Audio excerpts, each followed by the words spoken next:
Kaleessa galgala aduu dhihaa ga'e. Jooraa ooleen alaa galee raajii ta'e. Akkuma koo durii yoom mana koo ga'u balbala koos banee yoon ol seenuuf ka'u. Amanuun dadhabe raajiidha yaafiraa waan hin eegnetu siree koorra jira.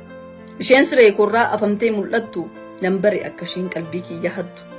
Ishee argee kanaan miirri koos takkaatti kottu narra bu'i waan jedhu fakkaatti. Gaafan itti siiqee ilaalus maaf dhiisti luka gargar bantee dugdaan galtee ciifti. Anis gidduu galuuf maaltu wal dhiisare hamman uffata koo baasuttan jarjare. Yommuun ishee ilaalu waan ishee ni addaata isheenis na arguuf jarjarte fakkaata. Dafee uffata koo baasee daddarbadhe dhaqeen takka baadhe ol fuudhee hammadhe. Ofirra kaawwadhee gargar banee mana yommuun gidduu seenee jalqabu waan sana. Akkatti mi'aawu maaliin jedha wayyoo har'a ittan ba'ee galata waaqayyoo.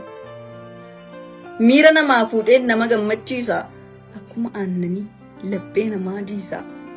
Ani argeen beeku takkaa waan akkanaa ittiyyuu gidduu ishee bargaanfattee bana.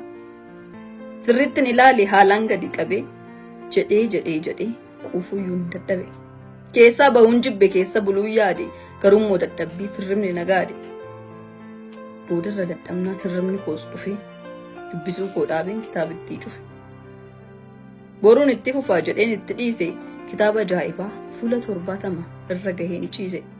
Lammata hin dhiisu jedheen gale waadaa kitaaba dubbisuu haa godhannu aadaa.